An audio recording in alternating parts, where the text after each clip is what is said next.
My name is Oliva Fernández. I'm a Cuban journalist and also an activist. All right. Welcome, everyone, to another episode of Working People, a podcast about the lives, jobs, dreams, and struggles of the working class today. Brought to you in partnership with In These Times magazine and the Real News Network, produced by Jules Taylor, and made possible by the support of listeners like you. Working People is a proud member of the Labor Radio Podcast Network. If you're hungry for more worker and labor-focused shows like ours, follow the link in the show notes and go check out the other great shows in our network. And please support the work that we're doing here at Working People because we can't keep going without you. Share these episodes with your coworkers, your friends, and family members. Leave positive reviews of the show on Spotify and Apple Podcasts. And reach out to us if you have recommendations for working folks you'd like us to talk to on the show. And please support the work that we do at the Real News Network by going to therealnews.com/donate, especially if you want to see more reporting from the front lines of struggle around the U.S. and across the world. My name is Maximilian Alvarez, and I am very excited about today's episode, and I could not be more honored to have Liz Oliva Fernández on the call today, calling in from Cuba. Liz is an award-winning Cuban journalist with Belly of the Beast, an independent outlet that covers Cuba and U.S.-Cuba relations, and she is the presenter of two incredible new documentaries, Hardliner on the Hudson and Uphill on the Hill. Now, listen, everyone should watch these documentaries, and everyone should support the work that Liz and Belly of the Beast are doing, and we have linked to those documentaries in the show notes, and we're going to be talking about them in today's episode. In addition to exposing the sinister interests behind and the devastating real-world impacts of the Cold War Cuban policy of Joe Biden's administration, pushed by powerful hardliners like Senator Bob Menendez, former chair of the powerful Senate Foreign Relations Committee. These films also document Liz's experience as a black journalist from the Global South coming to the U.S. to confront the predominantly white politicians and interests waging economic war on her country. Now, listen. For the past 6 years on this show, you guys have heard me talk to working people from across the United States, from virtually every walk of life, about their lives, their jobs, their dreams, and their struggles. Through their stories, you've heard firsthand how people here struggle to live with dignity, to pursue their happiness, and to provide for themselves and their families while navigating the brutal realities of living and working in the gut of the world's capitalist superpower, in the heart of empire.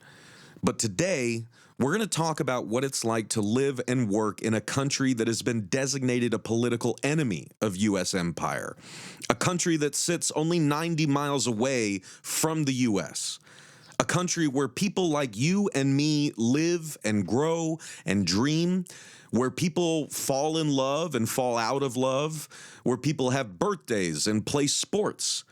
A country that politicians here in the U.S.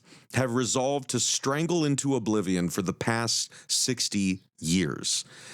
In an article for The Guardian examining the two new documentaries that Liz and Belly of the Beast released this year, Andrew Buncombe writes, quote, "A Cuban journalist is looking to spread awareness of the U.S. trade embargo in two illuminating documentaries arriving in early 2024. Liz Oliva Fernández says whenever she covered news or events on the island, be it the push for democratic reforms or the private businesses springing up after the Castros loosened their grip on power, they always intersected with the sanctions.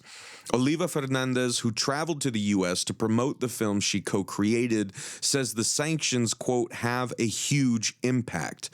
Quote, "We're not talking about a small country in the Caribbean sanctioning another one," she said. "We're talking about an empire like the United States that not only stops Cuba having normal relations with the United States, but also stops it having normal relations with the rest of the world. If you can't do business with any country," Oliva Fernández continues, "if you have to pay 3 or 4 times the regular cost of everything because you're buying from faraway countries, if you can't use dollars stores, if you can't create bank accounts, if you can't pay with credit cards, there's nothing you can do, she explained. The sanctions were first imposed by President John F. Kennedy in February 1962, 3 years after Fidel Castro and his revolutionaries came to power in an armed uprising that ousted the dictator Fulgencio Batista. Almost a year earlier, the CIA had tried to kill the nascent revolution in the military debacle known as the Bay of Pigs. It had been one of dozens of attempts to kill Castro. The sanctions have had a devastating impact. Cuba's current GDP per capita is less than $10,000, twice that of Jamaica, but a lot less than in the US, where it is $70,000. Because the sanctions are so wide-reaching, countries across the world who choose to trade with Cuba can find themselves punished. The UN General Assembly has voted many times for the sanctions to be lifted. Outside a brief period when they were loosened as part of a diplomatic breakthrough with Barack Obama, they remain more pervasive than ever. To widespread outcry on the island, Donald Trump added Cuba to the list of state sponsors of terrorism during his administration. President Joe Biden has barely changed that policy. Quote, "When you talk about the U.S.'s Cuba policy, you're really talking about the Trump-Biden Cuba policy because they're the same," says Oliva Fernández, end quote. Again, I'm honored to have Liz with us today to talk more about these important documentaries. And we're going to talk about the process of making them, and we're going to talk about her reflections on visiting the U.S. last year while they were filming these. But as we always do here at Working People and on The Real News, we want to help show y'all what all of these big political forces and what history itself looks like told through the eyes and lives and stories of regular working people.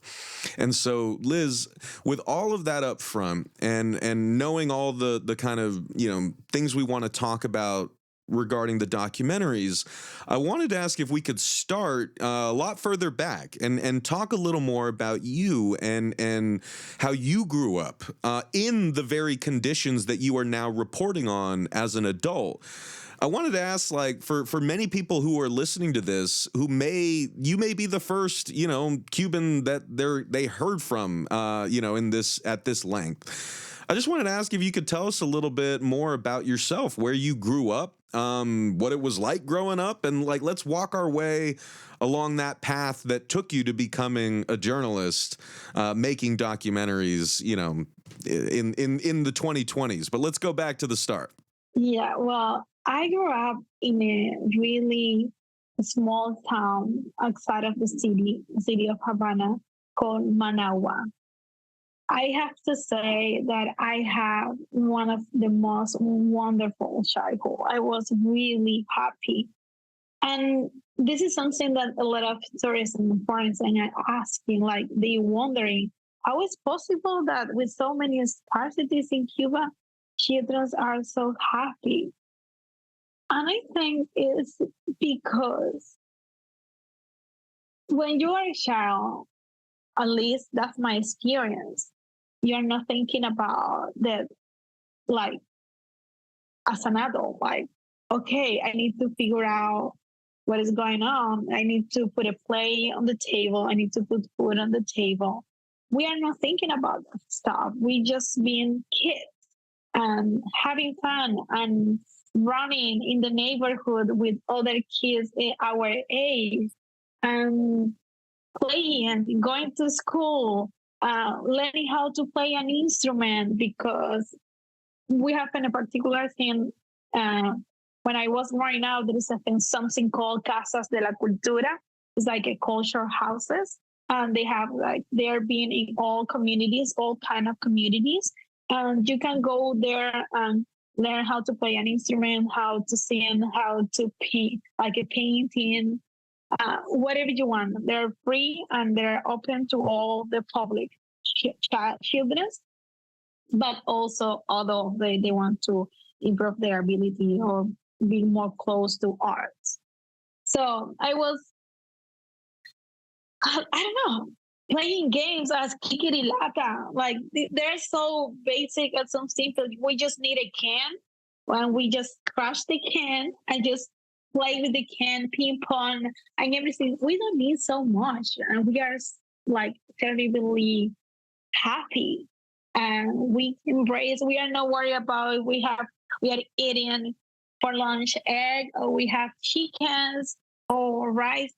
No, none of things is that important for us. I would just like this is well. If you asking me what is my favorite food, I am gonna say like my favorite food is rice, like white rice with fried egg and platanito, like banana. That's my favorite dish, and that brings me a lot of memory about my childhood, about the way that I grew up, listen to the radio, so opera in the radio with my grandma. Like I don't know, I just was really happy. And when you're a child, you and it's rare because I remember the first time that I have like a fancy um a candy or a snack or something like that. I'm talking about chocolates that are not coming from Cuba, that are coming from outside. And I was in high school, I think so. Wow. But when you don't know that those things, you don't think that you don't need it at all. I don't need that kind of fancy chocolates. So I was, for me, it was really strange because, for example, right now that I have the experience to go to the United States, when people ask you if you want some food, they are not asking for the food, they're asking by the brand. And for me, that was really bizarre because if I want salad cookie like crackers, it's just crackers. I don't need the specific brand of crackers that you like.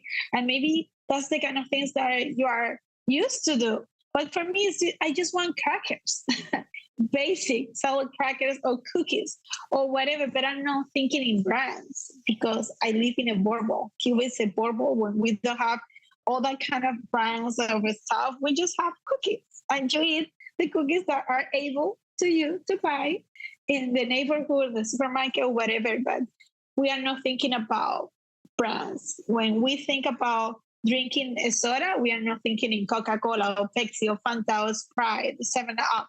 We're just thinking lime, orange, cola. That's all.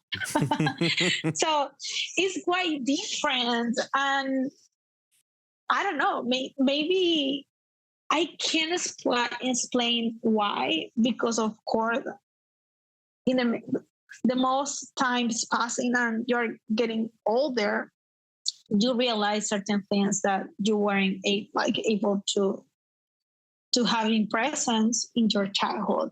But that's now. I don't. I remember that my mom is a doctor, so she went on a mission to Venezuela when I was 10 years old. And she bring me a baby when I was 12 years old, like a baby for playing for games. Um, because she like a wasn't doll? able to buy like a doll. But they make dolls like in front of baby and they cry and everything. But during 12 years, my mom wasn't able to buy me that kind of expensive dolls. And she's a surgeon. So she wasn't able to do that because it was really expensive. There is a really rare things in Cuba. So I have other kind of dolls, but I don't know. The real Barbie, I knew about the Barbie when I was like 10, 11. I don't know. But that's kind of things that we are not exposed.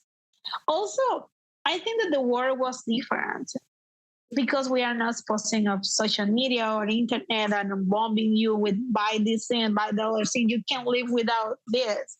And they are creating necessities on people to buy a lot of stuff that the most of the time you don't need it at all. But I don't know. I think it was simple. If I have to describe it, it was a simple, happy, and really sweet childhood in a really, really far away town. outside of the Havana. Well, and like, I mean, this is one of the many things I love about your work, right? You know, because of course you've been working to produce, you know, great video documentaries with Belly the Beast before these two documentaries that came out this year. And it's been really important to you to show, you know, people what life looks like inside Cuba, and what working people like, to hear from working people, not just about how, you know, hard life is living under the US imposed sanctions, though you do an incredible job of showing that. But you're always trying to also show stuff like this, like the moments of joy, the humanity, the relationships, the life that is worth living, that a lot of people, especially here in the US, don't think about or don't see.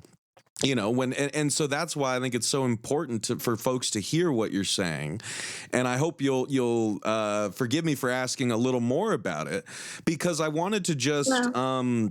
yeah, like ask if you can go back to that happy time in your childhood, and like you said, it was a different world. It was, you know, before the internet, you know, but still, like, Cold War is quote unquote ending. Like, there's a lot of stuff going on in the 80s and 90s that you and I didn't like. It was kind of in the background because we were just kids, right? But if you go back to that Yeah. time as a kid, I was wondering if you could just sort of like try to paint a picture for people about what like a week looked like for you going to school, playing with friends, like what the adults were doing, just any more that you can do to sort of like help take people there to understand, you know, like what, yeah, life, daily life looks like, for a kid like you growing up at that time. Well, I was born in the 90s, in the middle of something that Cuban government called special period, but doesn't have anything of a special more than the crisis that we had to face at that time. In normal week, I just wake up pretty early in the morning because my grandma was obsessed with the punctuality at school. Um, so I just wake up really early in the morning. They spend like 20 minutes trying to comb my hair because I come from a mixed family. So it was really difficult for my grandma to trying to understand my hair. Um, and how they were, how, because she wants to comb it like she was a white girl, but I wasn't. Mm-hmm. So I spent like 20 minutes combing my hair or more, having breakfast, café con leche, like milk and coffee, and something else like with the bread and something like that, go to school. Before I just wake up, my mom is already in her way to the hospital because public transportation at that time was terrible. As I said, we used to live, well, we live already there, still there. We live far away from the city. So she have to go like 30 kilometers to go to her work. Was a really difficult time for her in order to transportation and community from work to home and the other way around. I just have to go to the school, spend that the most of the time. My grandma picked me at noon because I lunch at home, and I come back. I have lunch, take a nap, and come back to school at 2 p.m. For double session. And after, and when I come back from school, I just have to do homework and everything before be able to go out and to spend time with friends. And I remember that my mom used to arrive really tired, sweating because the weather is so hot in the summer. Well, she was always in summer. It's always summer in Cuba. So, and I remember the blackouts, but I didn't suffer like something like I'm being responsible, like because I just fell asleep because it was too hot and I was too tired. And I remember my grandma my mom using a piece of paper to like a fan. For me because of mosquitoes and everything. And I just like, I don't care. The Black House is also an opportunity to go out, to spend more time in the evening with the friends. So it's rare because when I think about that, I can think in about difficult moments or problems that we had or we have to face. I'm pretty sure that my mom, if you asking this question to my mom, she maybe have a different answer. But in the fact I was a child at the time, I was just living the life. I doesn't have any worry.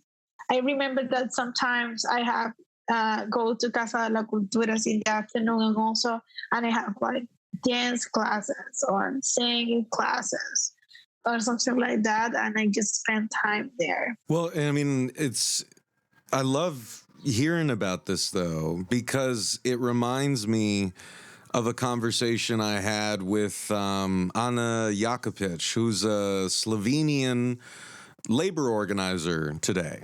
But we were talking about her childhood in the 80s and 90s, growing up in, again, like at this time when the Cold War is, kind of ending and the world is changing.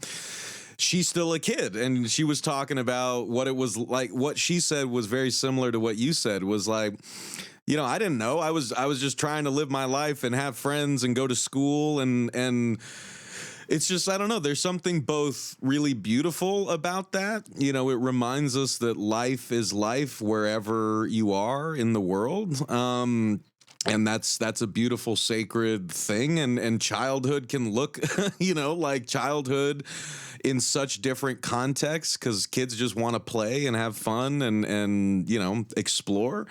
Yeah. And I think that's something like we actually, it's so simple, but we lose that sense as adults. Yeah. And we have the freedom to do that because it was just go to the street and play with your friends. There was any danger or something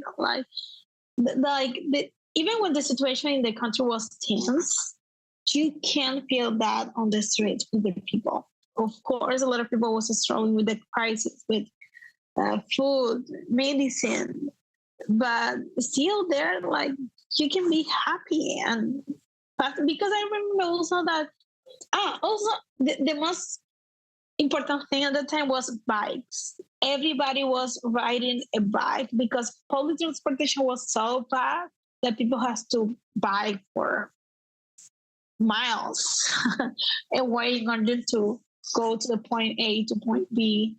And I remember that I started to learn how to buy a bike in an adult bike because, of course, we don't have the money to buy a bike for children, for kids. So I remember that my dad put I don't know how to call it, cojín. It's a kind of almohada pequeña. I forget the name, but my dad put something like that in his bike, and I was like sitting there, and just with the point of my toes, trying to ride in the bike. That's why I learned how to ride a bike. It was three size like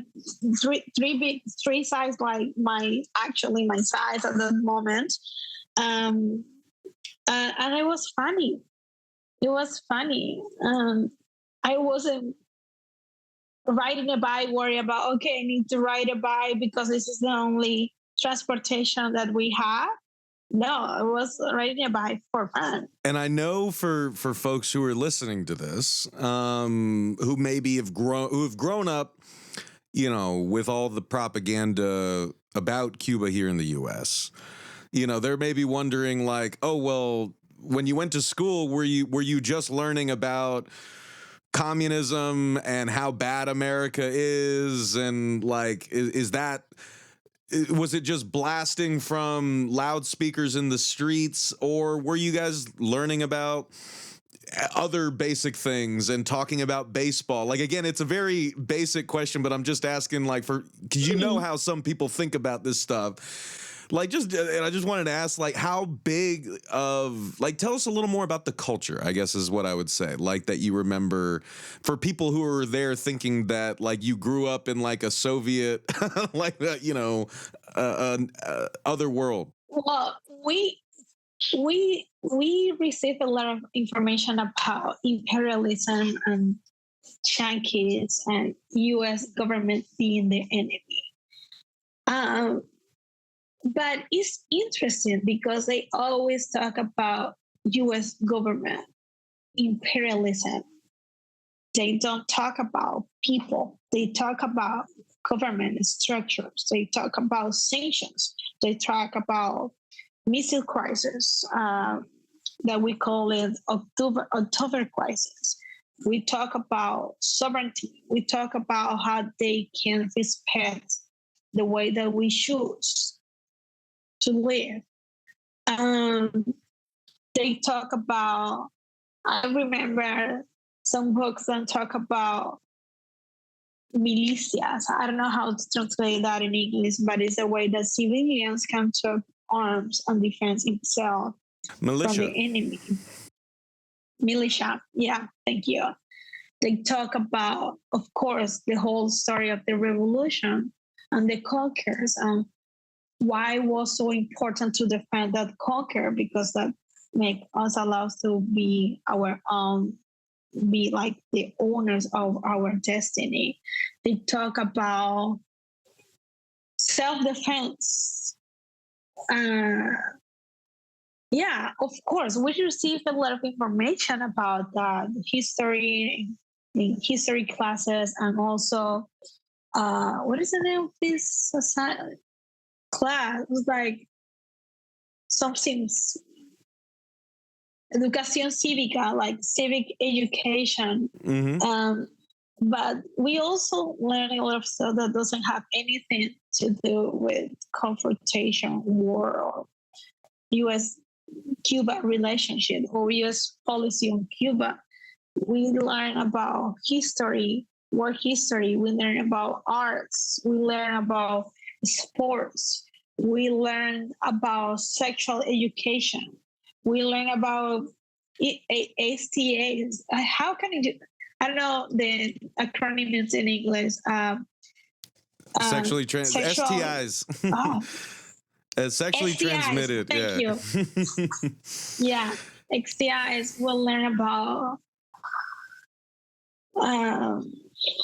pregnant, being being teenagers and being pregnant, being like the risk. We learn about autonomy. We learn about abortion rights. We learn about Black people. We learn about so many things. Like, that wasn't the main thing. Of course, we have a lot about that. Because we were in the middle of a war. It wasn't like the typical war, but it was an economic war. It was still in the middle of that. So we learned a lot of that. We learned about siege mentality. That's something that we call a lot in Cuba, because this is like continuously trying to be defensive of someone that is attacking all the time. So the most specific like leader movement that you want to do, they maybe see as an attack. Then what else? We learn so many things. Mm-hmm. No, I love that. Again, because it's like, fact, and also it's Cuba. I don't want to be like bragging about this stuff, but I'm pretty sure that we have one of the highest education levels on the population in Cuba in the world, all the world. So we'll learn about so many things: math, science, literature, whatever you want. Just pass by this, because Cuban education program is one of the best, for sure. Yeah, I mean, it's one of the most remarkable achievements in human society, right? You know, like what the amount of literacy and education that was brought to the people of Cuba through the revolution. To say nothing about, you know, the healthcare advances that y'all have made and the advances in your education system. But we never hear about that. We only hear about how awful and terrible Castro is. The regime is, yeah. Yeah. Well, I wanted to ask. Oh, keep going. Sorry. No. That's the question. That's okay. No, you were going to say something good. That's the thing.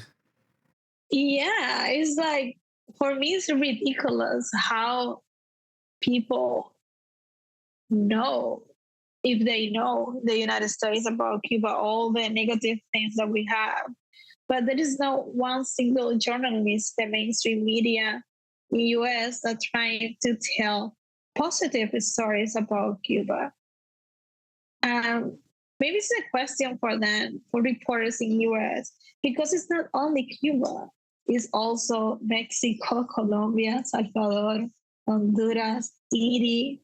It's like we live in chaos, And US is the most wonderful country in the world. The rest of us are trying to get to the US, the promised land, because we are not capable enough to build a better country, instead of talking about the role the US has been playing in Latin America in general, how that role has been destabilize our countries and force us to migrate to the United States, trying to follow the American dream that they still are selling out for tickets now. So. Right, like so many. That's the part of the story that so many of us don't hear, is that so many Latinos come to the U.S. chasing the American dream because Americans have stolen our dreams in our home countries, and our ability to pursue them. Yeah, and also it's not an American dream. Yeah, it's American nightmare. I always say that, because it's not a dream. No, and sister, like, we can talk about that all day, because that's how this show got started. Is the very first interview I ever did on this show was with my dad, Jesus Alvarez, who grew up in a lean-to shack in Tijuana, came to the United States when he was 8 after his dad abandoned him, his mom died. You know, he lived that American dream. And then we lost everything, including the house I grew up in the global recession in 2008. And so, like, he was the first person I interviewed, like I'm interviewing you now, to sort of talk through that, because our American dream had become the American nightmare that you're talking about. And that's a very hard reality for many, many people to confront. And we'll get to that more in a second when we talk about these documentaries. But I wanted to ask just kind of 2 more questions before we get there. Is, like, one, did you think much about kids like me in the U.S., like, in what we were doing and what we were thinking? Like, did that enter your mind at all? And not, it's okay. I'm just curious if you guys thought about what other kids in the U.S. were going through while you were going through everything we've been talking about. Well, I never have relative or family when I was a kid in the United States. So for me, United States only existed on the news when they talk about U.S. government did that, the U.S. government. So I never thought about U.S. kids. I remember that the only kids that I was thinking about was in the kids of the world that don't have any food to eat. Because when I don't want to eat my food, my grandma always tells to me, you need to eat, because there is a lot of kids out there that they don't have any food to eat. So you have to eat.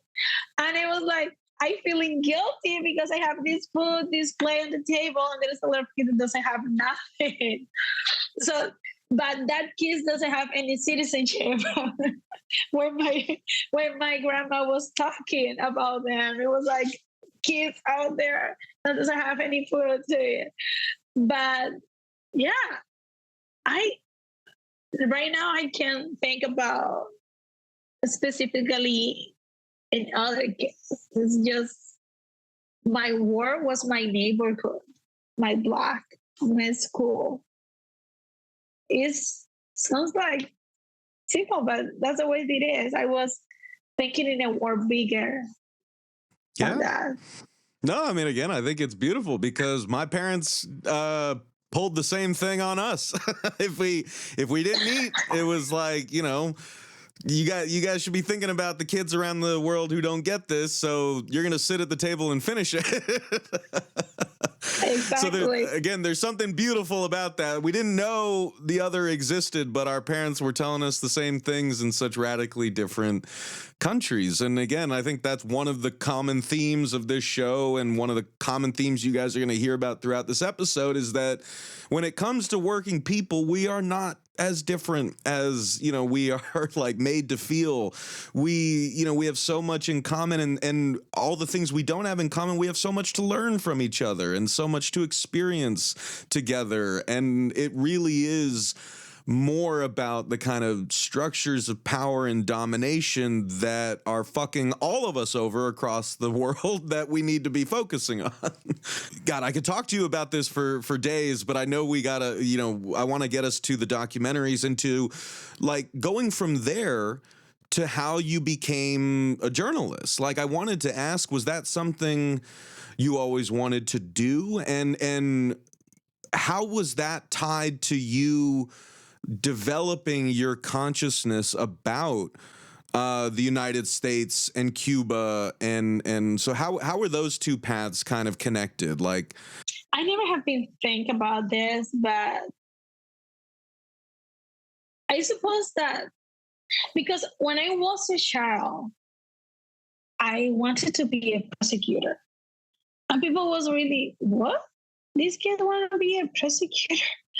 Do you mean a lawyer? I say, no, a prosecutor. I want to be a prosecutor. And I was 5. And people was like, what's wrong with this girl? She won't be a teacher. She won't be a dancer. She want to be a prosecutor. That's rare. And I think it's because now I'm thinking, and I think that it's because my grandma, and the sense of justice that she was pushing me all the time. We need to do the right thing. We need to think in others, because this is something that you can develop in Cuba a lot. The feeling of if you're okay, but the rest are not okay, you are not okay. Because we need to think in collective way. We need to embrace the others. My grandma always says the neighborhood is also your family. In fact, it's your closest family. So I grew up going to beaches because the parents rent a bus and put all the kids on the bus and take us to the beach, and we don't have money to buy food at the beach. So all the parents cook one meal for all the kids when want them to spend the day at the beach. So I grew up like, if I have 3 plows, but there is a kid in the school that doesn't have any, I'm going to pick one. And I always remember this lesson from my grandma. If you're a kid, you want to save the blouse or the thing or the pants that you like the most. So every time that I choose like the thing that I like the most for giving to me, my grandma said, okay, we can give them away. I said, no, that's for me. So, do you like it? Yes, I said, yes, that's my favorite. So she said, that's why we need to give it to them, because I'm pretty sure they're going to love me too. And I was like, what? No. And that kind of thing that my grandma taught me during my entire life, that was something that was running inside of me, to talk a lot about justice and social justice. That's why I want to be a prosecutor when I was 5. But how that became journalist, I think it's because my mom, because I was pretty easy to argue with whoever. I always have something to say at school, in meetings. that was the kind of child that is really impertinent and people don't like. All those adults doesn't like because it's like too much to manage. So in some point, my mom said, maybe you need to be journalist. And I say, oh, but I want to be philology and studying letters, the origin of the language and everything. She's like, no, ask journalist first. And I go through the old tests that you need to do here in order to become journalist. But I wasn't expecting, like, I wasn't dreaming would be a journalist. In some point during the university, I became really activist, like doing acting to trying to talk about racism in Cuba, to talk about all the problems that we have with Black people, to talk about feminism, to talk about LGBTQ rights. So I became more active because, again, my grandma has been taught me about the sense of justice that we need to, and also to stand out for myself the way that I do it for others. In some point, I just was hunger. I just want to link my journalist work to my activism. And I dreamed about the fact that I can make it possible and also to talk to a Cuban audience.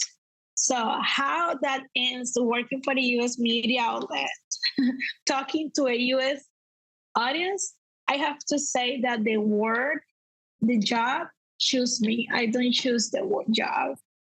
I remember that someone called me, my phone, a friend called me, say, okay, there is a US journal director that is looking for a Cuban to do a documentary about the impact of the sanctions on the Cuban people. And I was, oh, okay, that's, I don't know, maybe. Because we in Cuba are tired to hear about the sanctions. And I think that we in Cuba we are really tired to hear all that about the sanctions. And also I think like the government haven't accomplished to communicate it well what the sanctions is. So I was, as a journalist, I was like tired too. I couldn't find the angle. But I say, okay, someone wants to do a documentary about that. And I start all the whole process.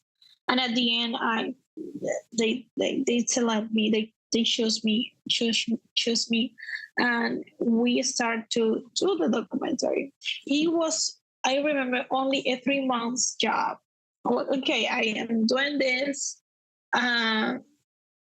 because that's translating more money. So I was just finish the university. I was like trying to be by my own, rent a place, everything. So I need money.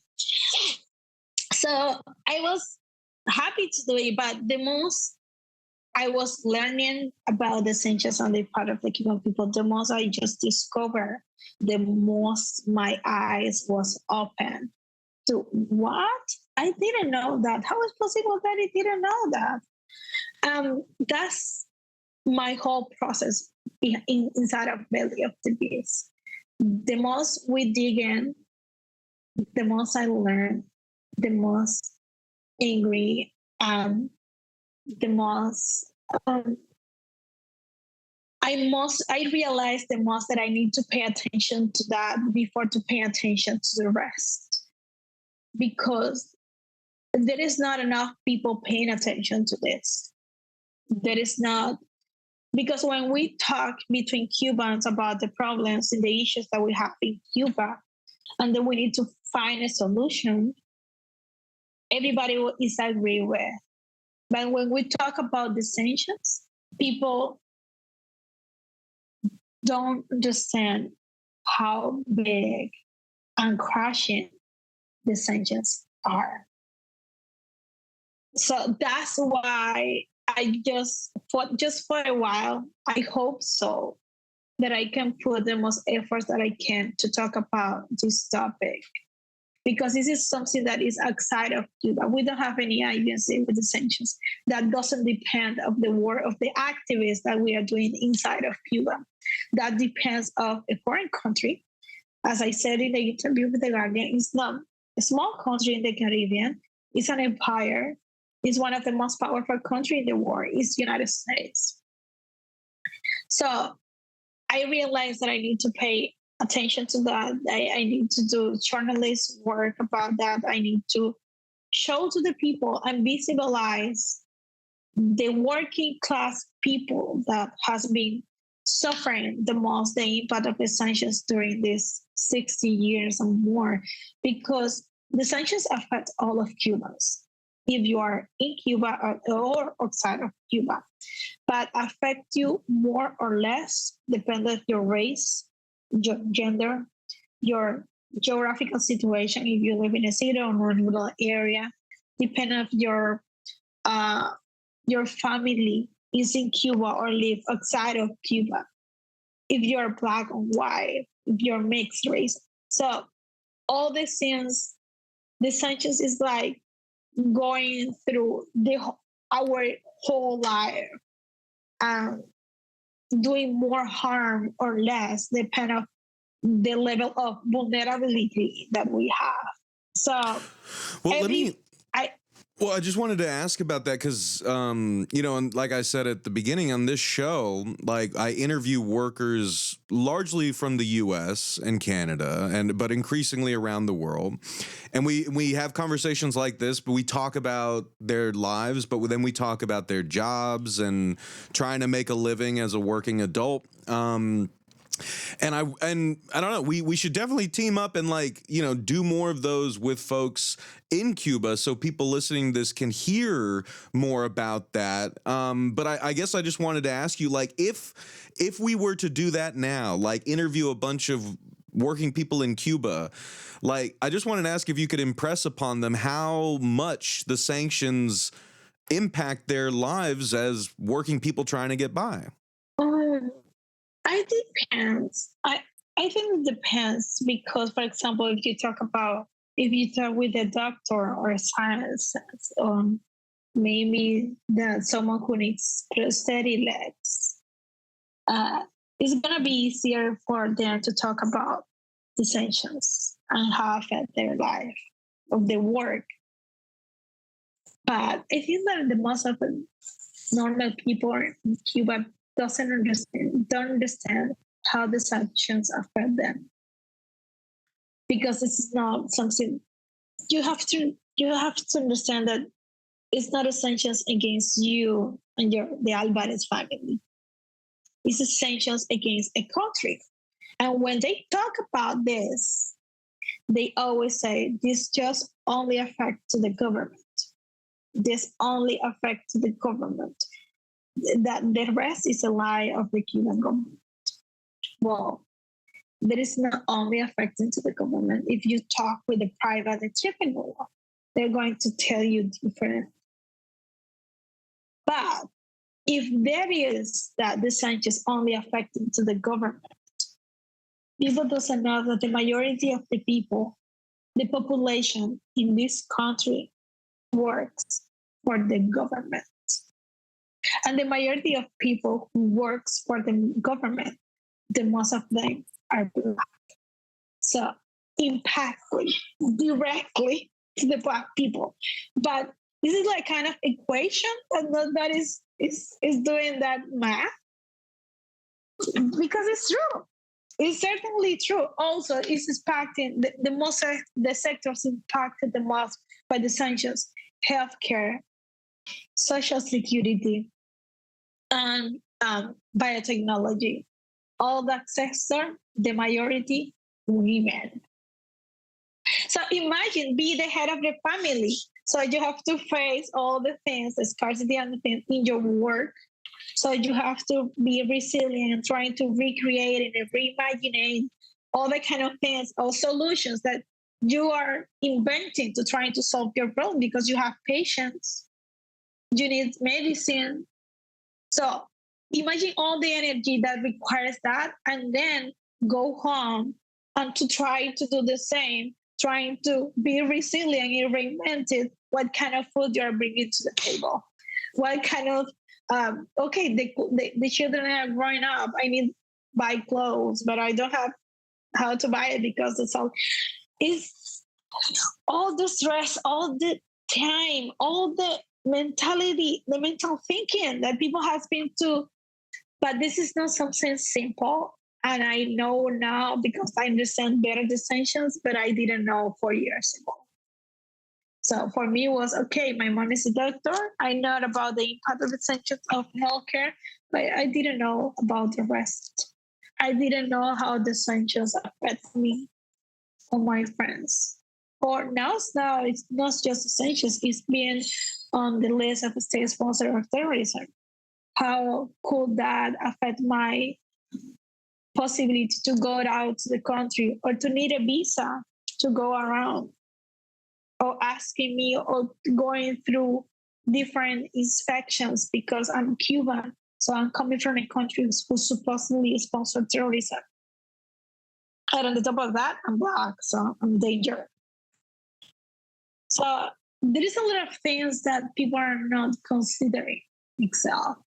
For example, when Cuba has its own vaccines against COVID-19, I just remember being in a collective taxi, and someone was so angry about the fact that he wants to travel to Spain, or he's going to. I don't remember where it was the destiny. I think it was in Spain or the United States. Yeah, it was in the United States because he was talking about reunification process with his family in the United States. He was facing a lot of obstacles because the United States didn't recognize Cuban vaccines as legitimate. And he was talking shit about Cuban government, like you're the responsible because the vaccines, the shit vaccines that you made, whatever. And he was so angry, and he was all the time pointing with the finger to the Cuban government. And he never stopped, like by a second, to say about, wait a minute, we have a vaccines that are pretty amazing. Why are you not recognize our vaccines as good enough or as available? And you are pushing me to delay my reunification process, and I have to face more obstacles. Because it's like United States, for many people, is like a savior. So you need to find guilties around you because this is the dream. This is the point that I want to reach in some point. So I can't go against that. Also, the sanctions are too big, and at the same times are like not specifically. So it's pretty easy losing the details and point with the finger to the person that you have just in front of you, that is your government. The rest is something that is so far away from you and you don't have any agency on it. And it's pretty difficult to do that kind of reconciliation. Because of course our government is not perfect. They have a lot of faults, but that thing, that specific thing that you're angry about, that is not because you're government. It's because another government. Mm-hmm. Preach, sister. And again, I stress to everyone listening to this that, you know, you got to watch Liz's work. You got to watch the Belly of the Beast documentaries if you want to learn more about this, right? Because they go into it. They show, you know, the different kinds of, you know, products and amenities that we take for granted here in the United States that are just frankly not available to regular working people in Cuba. Not because the evil Castro or communist government won't allow them, but because the U.S. has been strangling this country for 60 plus years. Like imposing, like when Liz calls it an economic war, that's what it is. They have been under economic war imposed by the U.S., limiting, you know, every facet of life, like what they can trade, what can come in and out of the country, you know, like the dollars that they use to buy them, right? I mean, like the kind of medical equipment that they can get in the country. Like every delegation of people that I've known here in the United States that's gone to Cuba, the main thing that they say they're collecting to try to take into the country is ibuprofen. Because, like, I just say that to say for people listening, like, think about how much you take for granted being able to go and just buy a bottle of ibuprofen, like Advil, and just like how much that helps when you've got a kid who's, sick, or you yourself have a headache. Like, imagine just not having that because a country 90 miles to your north hates you so much that they want to make it impossible for people in that country to access things like that. Like, if you want to know more about how deep that goes and how much it affects regular working people, again, you got to watch Liz's work, and we're going to link to that in the show notes so you can, watch it after listening to this conversation. But we're not going to be able to sum up all of that she gets across in that work here in the conversation. But I really encourage folks to check it out, especially after, hearing this conversation now. And I wanted to ask Liz, with the time that we've got left, if we could talk about putting together these two new documentaries, right? Like how you tackled that process, of trying to communicate how big and impactful these sanctions are, and what we can do to fight them. Just talk to us about the process of making these two documentaries and coming to the United States to try to address these issues that are impacting life in your country across the board. Well, that was really hard for me because I was traveling to the United States for the first time, being exposed to the United States for the first time. For someone who is coming from outside, I think that can really relate it with I'm talking about. I'm also coming from Cuba. There is no different, countries more different than Cuba and the United States. And also we have a lot of things in common too. I was really hoping to talk to the politicians. That I was really hoping that they were open to talk with the Cuban journalists, because I was in the country of freedom of speech. And I get really frustrated when I realize that they are not open to having any conversation with someone who thinks different than them. And I was like, what? This is not supposed to be. And for me, it was really bizarre and new. And I have to be in peace with me, because we tried all the things we can in order to get access to them, to the people who actually are pushing for the U.S. policy on Cuba, who are pushing for more sanctions, who are pushing from more isolation to Cuba.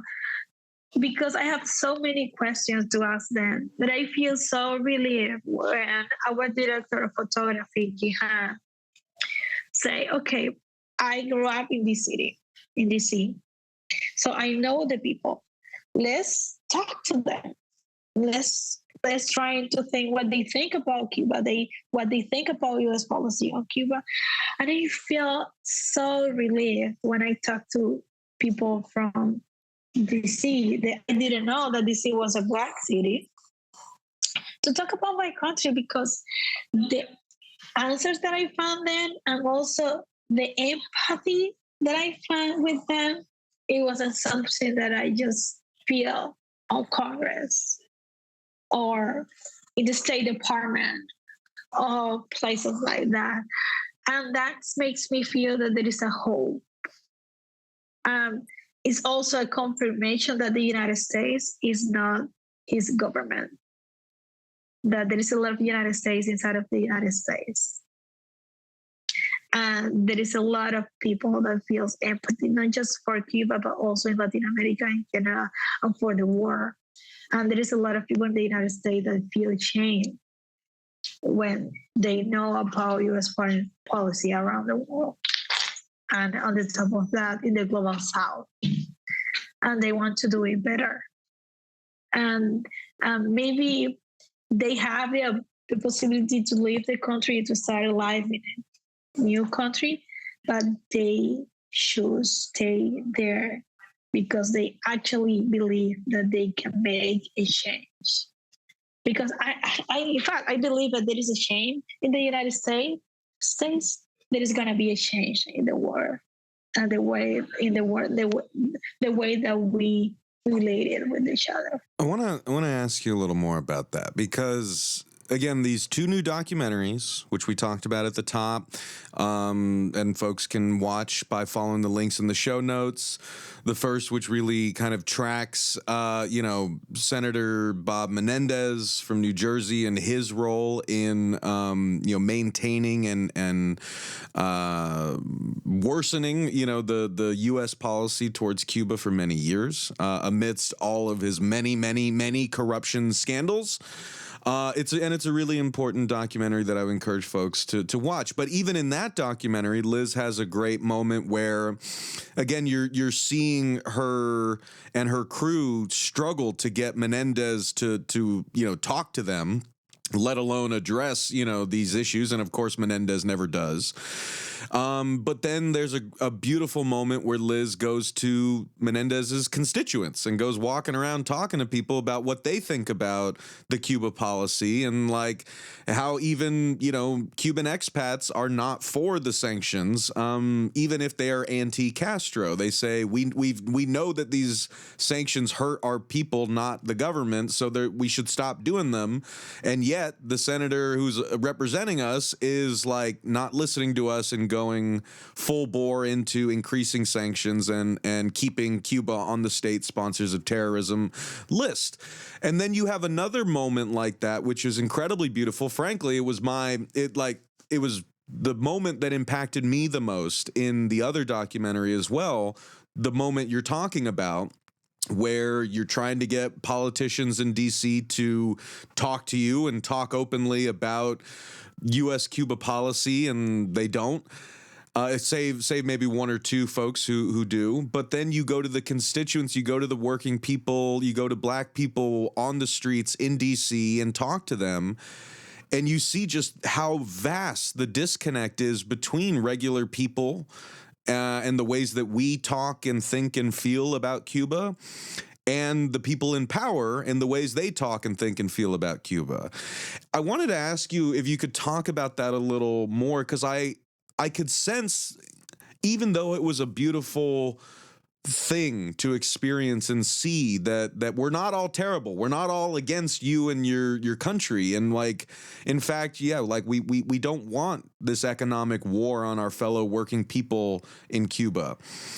But I have to imagine, like, it was still very hard for you to talk to people living in the country that is trying to kill your country and has been doing so for 60 years.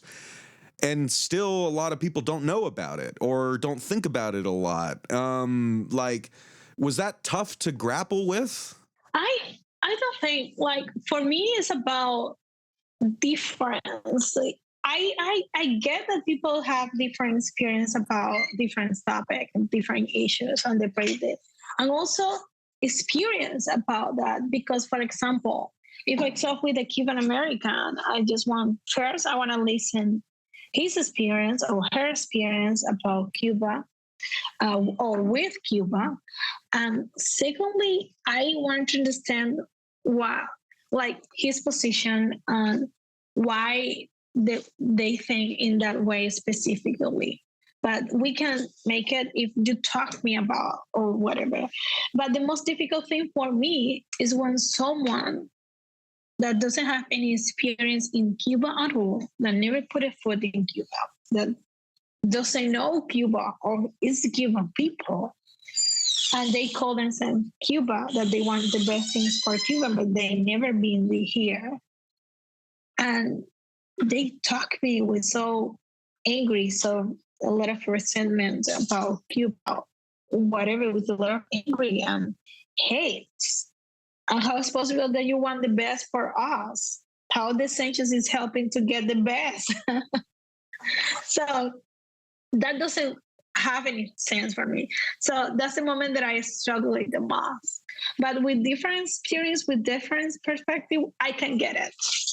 And the most of that this is something that I experience in Jersey, for example, that there is a lot of people that have different experience that have to leave Cuba in the 80s or the 60s with the Balsero crisis and everything. They don't have hate for Cuba. They are sad. They want to come back. They want to be again here. They want to die here.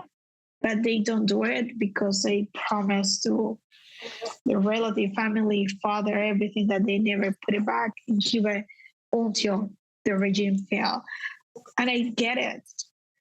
And I get it, the sad thing. That's why I'm thinking that we need a reconciliation process between Cubans in both sides. We need to start to talk more about the things that we have in common, more than our difference. And that's the most sweet part, and also the most sad part, because there is a lot of contradiction, there is a lot of back and forth, there is a lot of feeling, because this is an emotional thing. And that's the most difficult part for me, put away my emotions too. Because this is not just my job, this is also my life, my family life, my friends' life, the part of my friend's life too. So there is a lot of people, there is a lot of pressure on me, there is a lot of my shoulders. That's why I don't talk about in the name of Cubans. I'm talking about my own experience. I'm talking about my perspective as journalist, but also someone who lives in Cuba, who suffer Cuba and also to enjoy Cuba. And that's the most difficult part, when someone talks me with so many, that someone who's totally disconnected to this wants to teach me about democracy or regimes or whatever. They think that the sanctions, and lie me about how the sanctions are good for the Cuban people. In what way? Tell me. People who has been in Cuba, but also doing this job, I have been interviewing people that are coming to Cuba in different moments for different reasons. Republicans, Democrats, liberals, independents. The most of them are against, but I want to know that the 90% of them are against the sanctions, because they have been here, they understand Cuba, for different reasons, not because it's injustice. Some of them because they want to do business, because they're worried about money. They see here as a market. Some of them because they have family and they want to live better lives, for different reasons, but they are against the sanctions. That doesn't have anything to do with about our government. That's about their opinion about their own government and what is going to my country. So, how is it possible that you being in Cuba and don't being against the sanctions? That's crazy. But it's also an industry of hate that was created in Miami and has been maintained until today. And it's sad because you can watch it like being vocal. And that's another thing, that United States love perfect victims. US love perfect victims. But if you are not a perfect victim, I'm going to point you the finger at the first things negative that I hear about you. And that's why Cuba is so polarized topic. Because for people to talk about the sanctions, they need to put on the table first that we are regime, blah, blah, blah, blah, blah, that we are tired to hear about that. And then, okay, I think that the sanctions are unfair, but that's a line of the entire speech. Then starting, I don't care about what is Cuba. Let's talk about what are we doing in Cuba. That should be the beginning of all the speeches, but sometimes it's difficult because if you talk positive about them, you're a communist or a socialist, and that's a bad word in the United States. For example, being in the United States and having conversation with people, I always, when they say about communism, socialism, they talk about that. They say, okay, what is socialism for you? What does it mean? Explain it to me. Do you think that have access to public, like quality public healthcare system is socialism?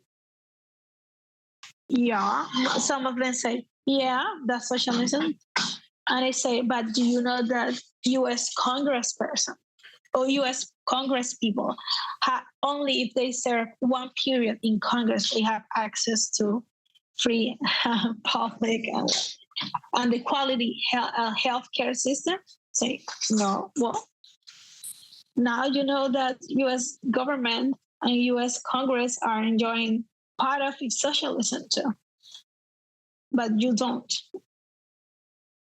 So, and that's the role of the media and how bad they have been doing their work, because there is a lot of misinformation about Cuba. There is a lot of misinformation about socialism and also about a stigma that we have been carrying our entire life. They always say that we are a failed state, that we are still, socialism means hunger, crisis, desperation, scarcity.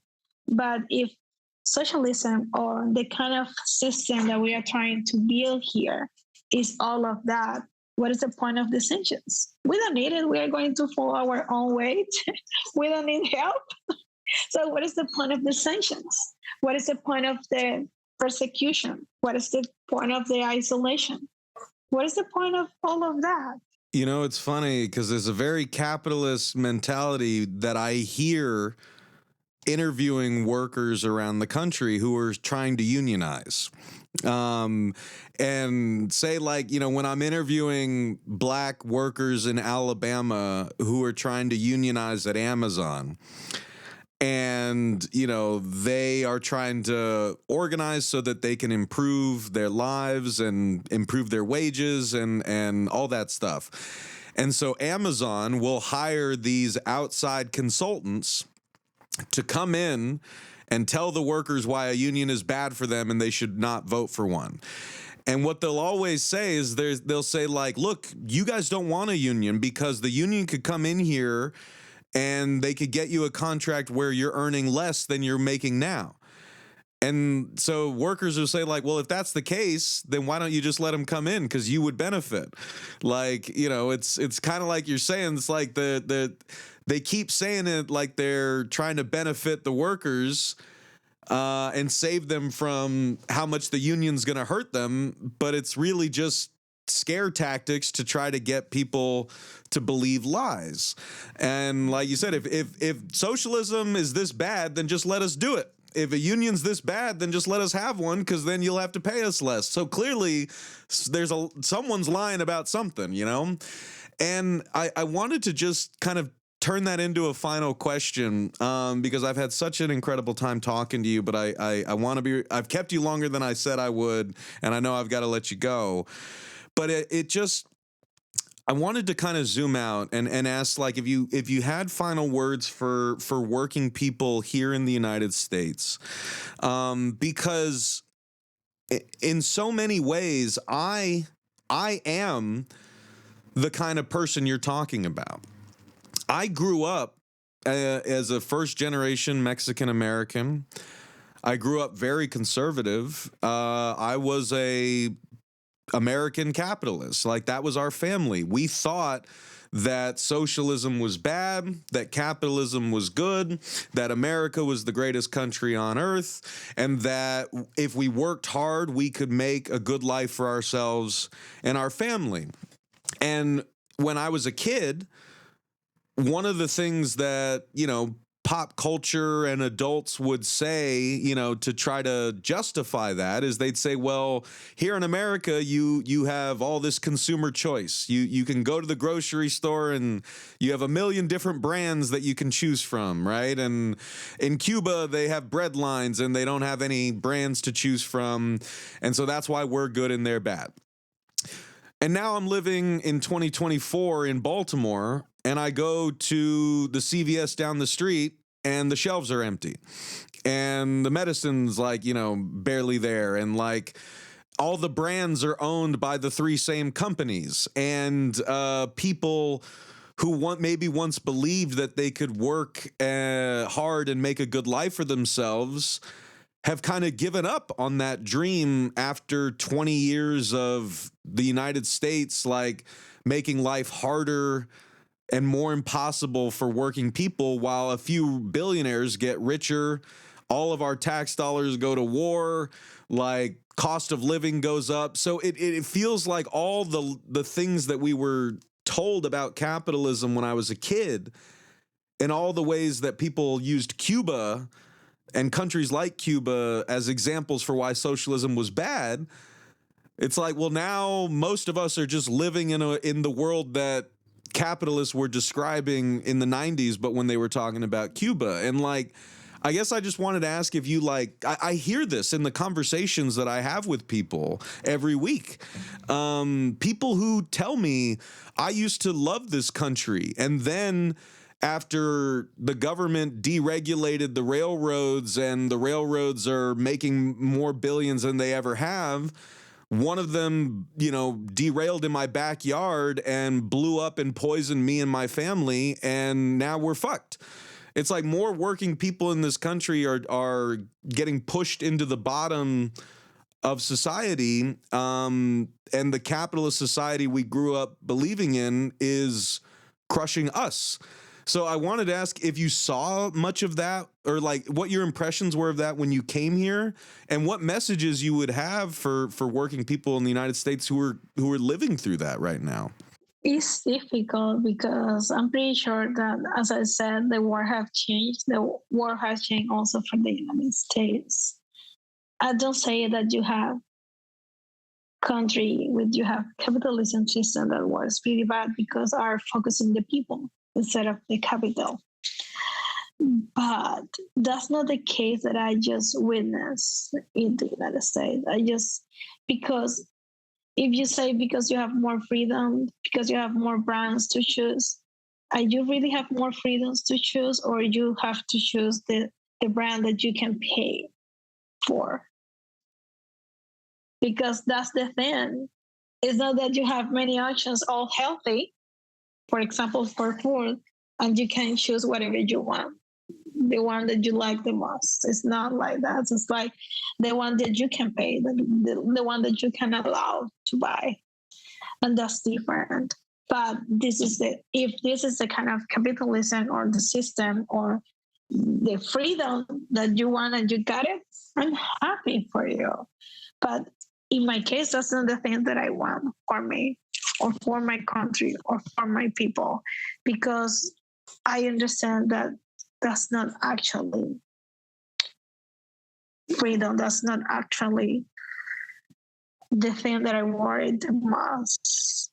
If I have to say something to someone who right now is struggling from working class, that they have a family or specific situation, I just say that the most important thing for me is stop to thinking in just one person, just one family, and start to thinking like that and start to thinking about collective, what we can achieve together, how we can become more strong together, how we can get more wealthy together, how we can work less instead of spending more time with family, friends.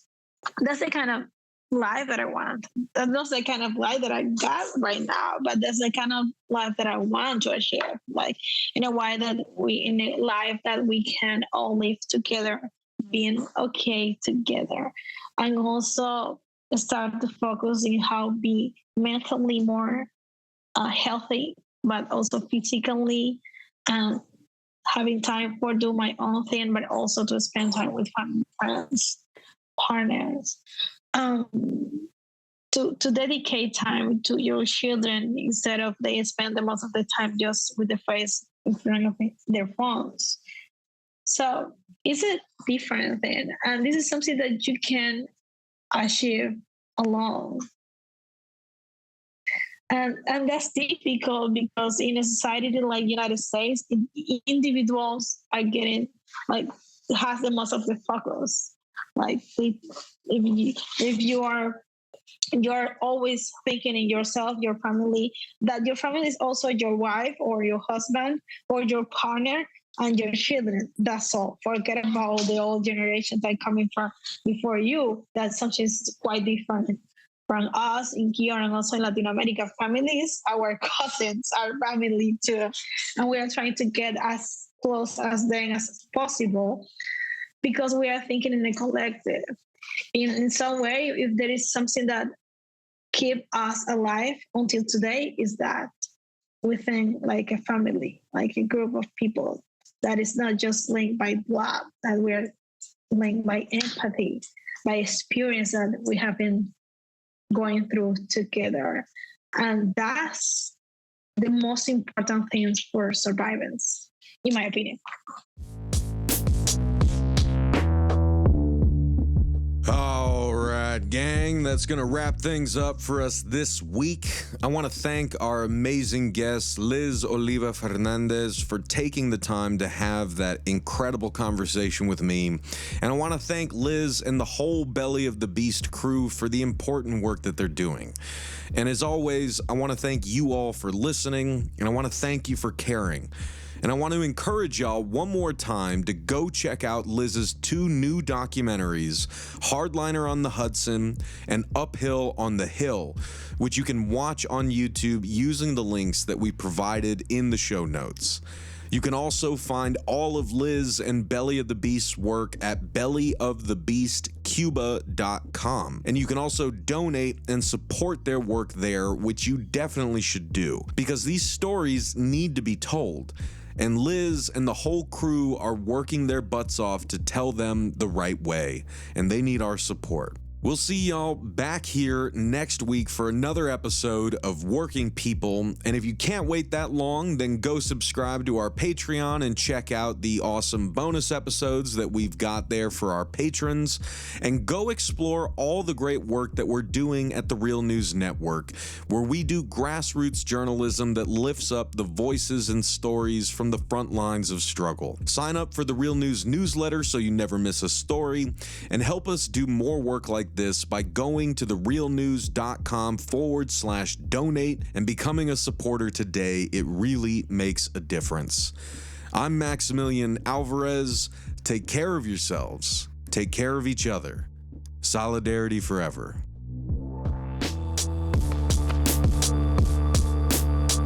When my face you no longer see, I live on, yes, I live on. Wherever we go, we are going to roll the Union on the song. I live on, yes, I live on. Wherever hungry are we. Just as hungry can be. The song, I live on, yes, I live on. Where mean things are happening in this land is read a song. I live on, yes, I live on. Wherever the book mean things are happening in this land is read, I live on, yes, I live on. Wherever the videotape of me is shown, I live on, yes, I live on. If I have help to make this a better world to live in, I'll live on, yes, I'll live on. When my body is silent and in some lonesome grave, I live on, yes, I live on. When my songs and poems are read,